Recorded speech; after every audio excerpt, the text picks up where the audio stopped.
In an early draft of Revenge of the Sith, Padme was initially written to go to Mustafar armed with a knife with the intention of killing Anakin. This was later changed in the final version of the film, where Padme goes to Mustafar to try to reason with Anakin and bring him back from the dark side. In today's story, what if she did go to Mustafar with the possibility of killing Anakin? As Padme's starship hurtled towards the desolate, fiery landscape of Mustafar, her mind raced with conflicting emotions. Obi-Wan's revelation had been like a dagger to her heart. Anakin, the love of her life, the father of her unborn children, had succumbed to the dark side. The very thought seemed impossible, a nightmare from which she desperately wished to awaken. Yet, deep within, an unsettling certainty gnawed at her, a sense that what Obi-Wan had said was true.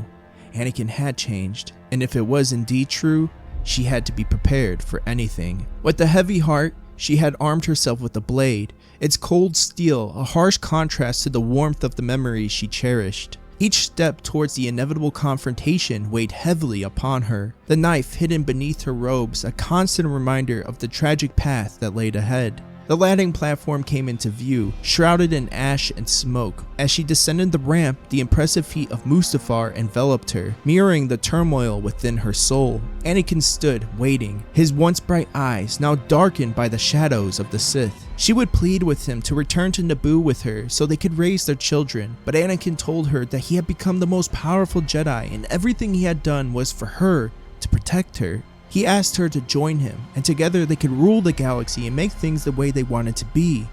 Tears welled up in her eyes as she stepped closer, searching his face for any sign of the man she had married. Anakin, this isn't you. This isn't the man I fell in love with. But as she pleaded, it became painfully clear that the Anakin she had known was gone, replaced by Darth Vader. The atrocities he had committed were etched in his features, the darkness within him a palpable force. In a final, desperate attempt, Padme forced a smile and a whisper. I'll join you, Anakin. She stepped forward and embraced him.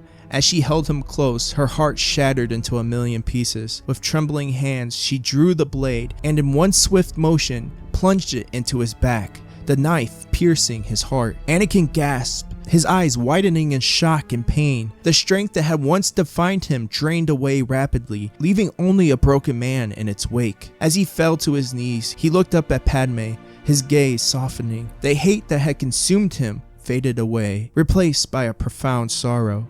I'm sorry, Padme. I'm so sorry. With those final words, Anakin Skywalker, the Chosen One, had his last breath. Tears streamed down Padme's face as she cradled his lifeless body, the enormity of her actions crashing down upon her. In that moment, the galaxy had lost both the hero and the villain, the balance of the Force forever altered by the tragedy of their love. Padme's heart ached with unbearable sorrow, but in the depths of her grief, she felt a glimmer of hope. Anakin's final words, his apology, hinted at the redemption that had eluded him in his life. As tears streamed down her face, she heard the rush of footsteps behind her. She turned to see Obi-Wan, who had been hidden aboard her ship. Together they knelt beside Anakin, their grief intermingling. Obi-Wan placed a comforting hand on Padme's shoulder, and for a moment, they both allowed themselves to mourn the loss of a person they both cared for deeply. Obi-Wan, though shattered by the scene, knew there was still work to be done. He thought of Yoda, their only hope. Padme, we need to get back to Coruscant. There might still be time to stop Palpatine. Nodding, Padme helped Obi-Wan lift Anakin's body and carry him to the ship. Padme took the controls, setting a course for Coruscant. Upon arriving, Padme dropped Obi-Wan off at the Senate building, knowing the critical role he still had to play. I must return to Naboo, but may the Force be with you, Obi-Wan. And with you.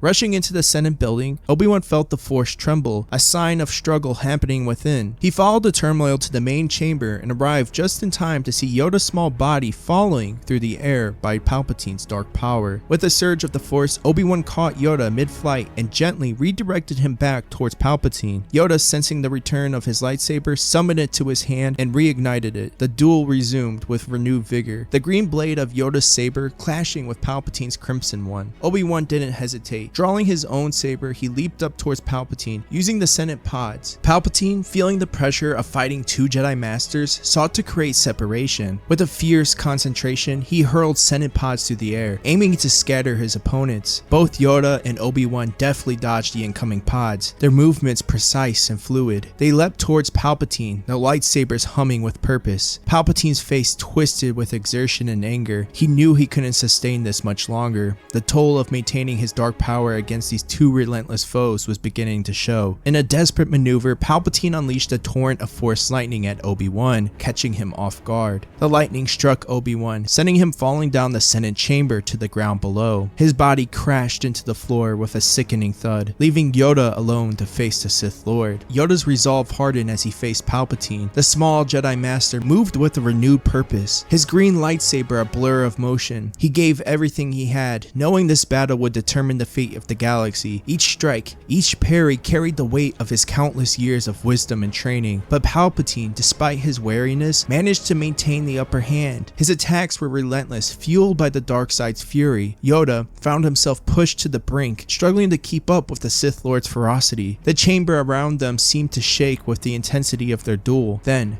in a moment of despair, Yoda heard a voice from beyond the grave. It was Anakin. He had let go of the dark side in his death, and guided by Qui-Gon Jinn, he joined the living Force, and Anakin spoke to Yoda through the Force. Master Yoda, to defeat Palpatine, the Jedi must grow. Let go of your limitations. Embrace the Force in its entirety, the light and the dark. Seek balance. Yoda's heart stirred at Anakin's words. He realized that Anakin spoke of a deeper understanding of the Force, one that transcended the binary of light and dark. The chains within Yoda's heart broke, and he opened himself fully to the living Force. With newfound clarity, Yoda's movements became more fluid, more harmonious with the Force. He pushed Palpatine back, the Sith Lord's attack losing their edge. Palpatine's eyes widened in shock as Yoda's power grew, fueled by a balanced embrace of the Force. Summoning all his strength, Yoda leaped over Palpatine, his lightsaber flashing with deadly precision, and in a single, swift motion, he cut Palpatine across the torso, slicing him into two pieces. The Sith Lord's body fell, a look of disbelief frozen on his face. As Palpatine's body descended into the fiery depths of the chamber, the entire room seemed to erupt with the aftershocks of their immense battle. Flames and debris filled the space, but Yoda stood resolute amidst the chaos. Soon, the truth of Palpatine's true identity was unveiled to the Senate and the galaxy. Evidence of his dark machinations and deceit spread rapidly, shaking the foundations of the Republic. Shock and outrage permeated the Senate chambers as they came to grips with the depth of the Emperor's betrayal. The Republic began its long journey towards healing, with new leaders emerging to guide it through the process of rebuilding and reform. The Jedi, recognizing the need for a fresh start and a return to their roots, found refuge on Tython, the ancient home of their order. Under the wise guidance of Yoda and Obi-Wan Kenobi, the Jedi began to rebuild their order with a new philosophy, one that embraced balance and a deeper understanding of the Force. Among the new generation of Jedi, two stood out with unparalleled promise: Luke and Leia, the two children of Anakin and Padme. Their potential was immense, their connection to the Force undeniable. Yoda and Obi-Wan took it upon themselves to train these young Jedi, imparting the lessons of the past while nurturing a new hope for the future.